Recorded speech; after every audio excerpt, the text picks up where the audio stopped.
Hey, what's up there, YouTubers? It's me again, Brian, aka Gamer55551, and I am back with a review slash thought video for this week. And for this one, it's going to be a double review as I take a look at Disney Plus's season 1 of Ironheat, or Ironheart, if I'm saying the name correctly. And I also want to give my thoughts on season 2 of Dandadan, the anime, if I'm saying that correctly, which is available on various different streaming services out there. And for parents out there, it's worth pointing out that Ironheart is rated TV-14 here in the US, as well as Dandadan is also rated TV-14 here in the US as well. But we'll get started first with Disney Plus's Ironheart, or Ironheat, if I'm saying the name correctly, and everything. Now, when it comes to Marvel's output on Disney Plus, though, I would say their output has its ups and downs to a certain degree, though. There are certainly some shows and movies that I thought had stood out very well, like Werewolf by Night. Moon Knight is a good example, though. Recently, Daredevil Born Again. I really enjoyed that, to be exact. And there are some that are in the middle that I kind of liked. I thought was still good, just maybe not there and everything. Like basically, like Miss Marvel to even WandaVision. And then there are some that were like, it didn't really click with me. Basically as much. I think the spin-off from WandaVision, I forgot the name. I apologize if I don't get that name correctly, though. And I think Ironheart kind of fits into that one as well, though. As some of you are aware, this one supposedly is sort of kind of a continuation of after the events of Black Panther, Wakanda Forever, and although continue focusing on Siri, though, in terms of what is she doing basically following that event and everything like that, and it kind of follows the story to a certain degree and all. And after watching all 6 episodes, which are around 40 to 57 minutes, though, I came away with this one, at least from my view, though, I just want to point that out, that it wasn't, to me, as far as a Marvel television show, though, or something that takes place in the MCU, to me it wasn't the strongest one out there, though. Now, I know there are some who might like it, and that's fine. If you enjoy the show, that's great and all. It's just, for me, it just didn't really click as much as like some of the other MCU shows that have been seen on Disney Plus and everything. So I'm going to break it down into what I like and what I didn't like, though. As far as what I like, though, I will say that I did like the fact how the show references some events and stuff from like Iron Man 1 to even the Doctor Strange movies, to be exact, though. It certainly was nice to see some of that references in there, whether it's Dumagus, if I'm saying his name correctly, from the first Doctor Strange, to mentioning sort of the events from Iron Man 1 in terms of, how Iron Man, made his suit and everything like that, to even how they mention how there's one scene where some folks saying with Tony Stark gone, who's going to save them and everything. So I like how they do mention some events from Iron Man 1 to Doctor Strange in basically Ironheart, though. So I thought that was really neat that they put that in. And finally, I also thought Alden Ehrenreich, if I'm saying this name correctly, did a good job playing Ezekiel Stance. Again, if I'm saying the name correctly, he's basically the son of the first, I think it was Jebediah Stance, the main villain in Iron Man 1 and all. I like how there was sort of a connection between those two and everything. I thought that was really neat that they added that in there, though, and you sort of saw what he was trying to do and everything. So it was certainly really neat indeed to see that in Ironheart as well. As far as what I didn't like, or just mixed or not 100% sure, I would say the story, just didn't click with me as much as, say, like any of the MCU shows out there, though. Now, as I mentioned before, I got nothing against, Ironheart or anything like that. I'm sure there's an audience that probably did enjoy it, though, and if you liked it, that's fine. It's just, for me, the story itself just didn't really click as much, or didn't have an interest that hooked me in as much as basically other Marvel TV shows and everything like that. So I would say story was just mild at best, at least from my perspective and all. Overall, I would say Ironheart and Ironheat, I think it's Heat, though. I'm sorry if I'm saying this name incorrectly or anything like that. I will say that basically, or Ironheat, or I know I'm just getting it wrong and all. So, but in either way, overall, I would say, as far as Marvel television goes, I just feel like this is probably one of the weakest ones I've seen so far. I just didn't feel engaged or interested in some of the characters that they had in the show and all. I'm not saying that there is an audience for this show. I'm pretty sure there's probably an audience who may like it, but it's also just not. It just didn't really click as much. Similar view I had when She-Hulk Attorney at Law came out and all. At its best, though, I did like the fact that they made references to the Doctor Strange movie and the Iron 1 movie, and I do like the fact that the son of the main villain from Iron Man 1 makes an appearance in it. I think that was really neat.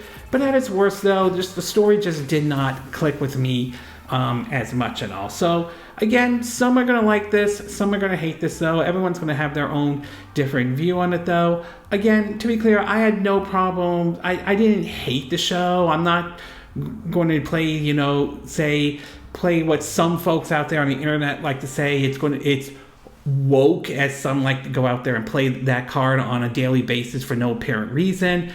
It's just that it just didn't click with me compared to other MCU shows that I've seen on Disney Plus and everything. So, I mean, it will be interesting to see if a season 2 does happen. I don't know if that will, but who knows? It may or may not happen at all. But in either case, I would say I came away just sort of disappointed with this show, to be exact. Again, some might like it, some are going to hate it, everyone's going to have a different view on it, but as far as I'm aware of, it just didn't click with me as much at all.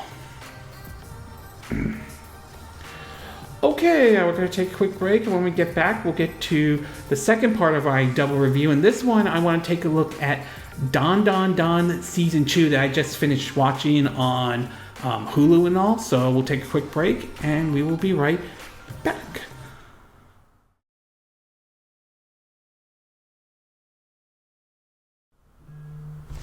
Okay, and we are back with part 2 of my double review. And for the second part, I'm going to be taking a look at season 2 of Dandadan. I apologize, I'm not saying the name correctly though. That I finished watching on Hulu. It's also available on different streaming services out there as well. Now, when I saw the first season of it though, I thought the show was actually kind of neat indeed. It definitely to me gave a little bit of a FLCL vibe to the show, aka Fooly Cooly, which is a classic anime, to be exact. So the idea of them doing the second season was sort of interesting because not every anime out there gets like another season and all, but we have seen some kind of break that cycle before. The Apothecary Diary is one example, though. Demon Slayer, Sword Art Online, Inuyasha, so forth, and also it was sort of interesting to see them do a second season of Dandadan. And after watching the second season and all, I will say, just like the first season, I came away very pleased with that, with a little one caveat that I did have with the second season of Dandadan. So again, I'm going to break this down into what I like and what I didn't like, mixed, not 100% sure about. In terms of what I like, I will say I definitely enjoyed the fight scene between Okarun, if I'm saying this correctly, and the Evil Eye. I thought that was sort of really neat. This is sort of near the beginning of season 2, where basically the house gets sucked down into the dirt, and they're also dealing with a bit of the giant worm in the area, to be exact though. But the fight scene between those two was really, really neat. It's certainly neat when you saw the Evil Eye pop up here and there. And even when he isn't fighting, there's some scenes where he feels like he just wants to get into a fight with Okarun or other folks out there. But I will say the fight scene between those two was really neat. So I really definitely like that. The next thing I do want to talk about is that there were certainly some odd but also funny moments in second season though. There were some serious moments though here and there, like basically the origins of what would be referred to as the Evil Eye. But there were also definitely some funny moments. Episode 6 is one example when they're trying to perform exorcism, and they got what is basically a wannabe 80s band doing a headbanging heavy metal music while trying to do an exorcism and all. I thought that was weird but also funny and also neat at the same time.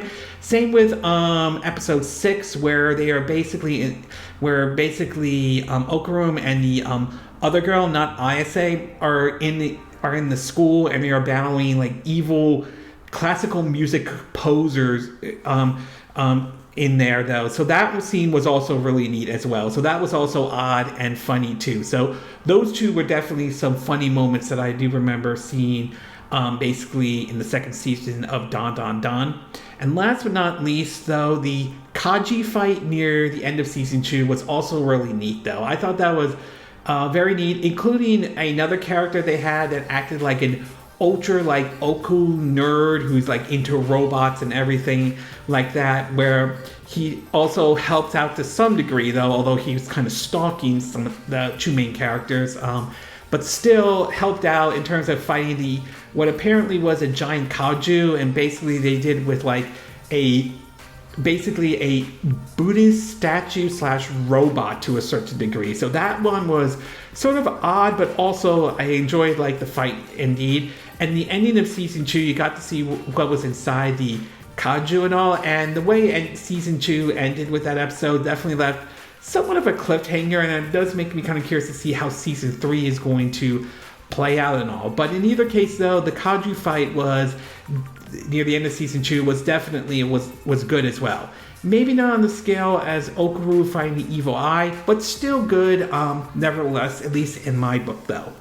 As far as what I didn't like or mixed or not 100% sure though, I will say at first when season 2 started, it didn't feel like it was a continuation of, it didn't really pick up on the continuation of season 1 until near maybe the end of episode 7. This is when Okarun was dragged by Anase's friends to go to a maid cafe, which ironically Anase was working, and there's a funny scene where she's trying not to embarrass herself in front of Okarun and everything. So that scene was certainly interesting though. But for those who may not be familiar, most of season 1, not all of it, but most of it was basically trying to find Okarun's, other balls, let's just say though. And it didn't really pick up until near the end of episode 7 when Anase's friend showed like a photo of a report of some glowing object near this apartment complex and everything. So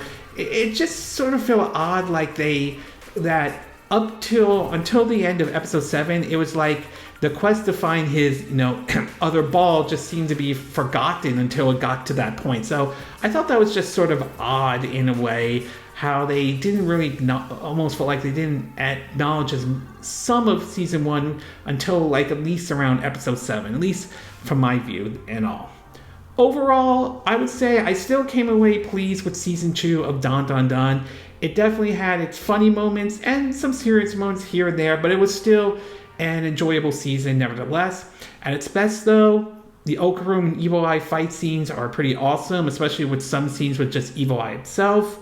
Episode 6 and episode 8 had some odd and funny moments with some music stuff. Episode 6 with the 80s band heavy metal. Episode 6 with the classic composers though.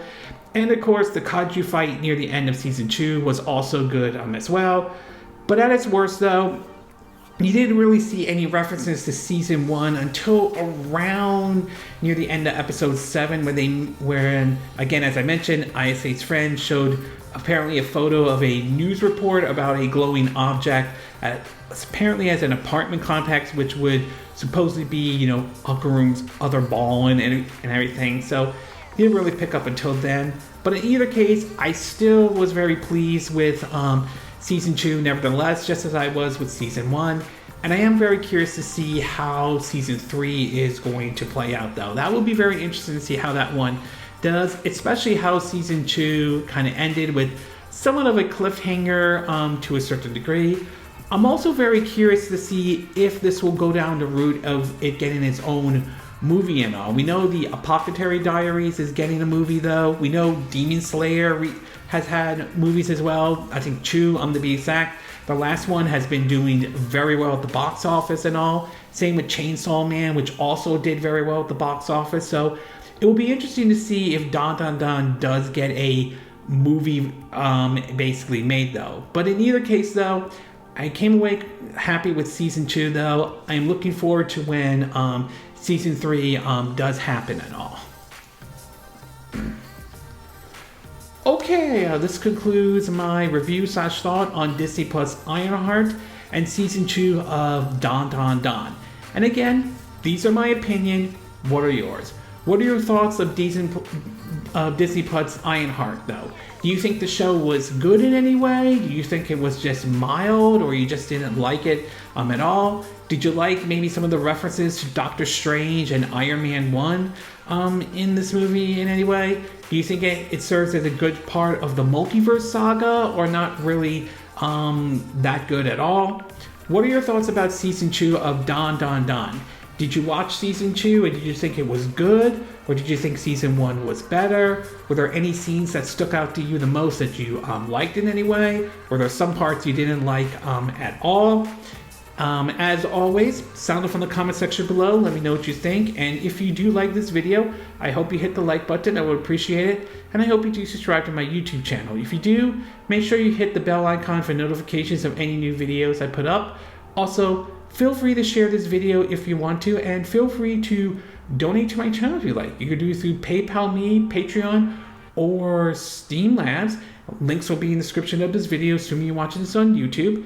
And I will see you again next time when I do another video. Hopefully that'll be soon. Until then, from Southern California, I wish you all a good day then. Bye!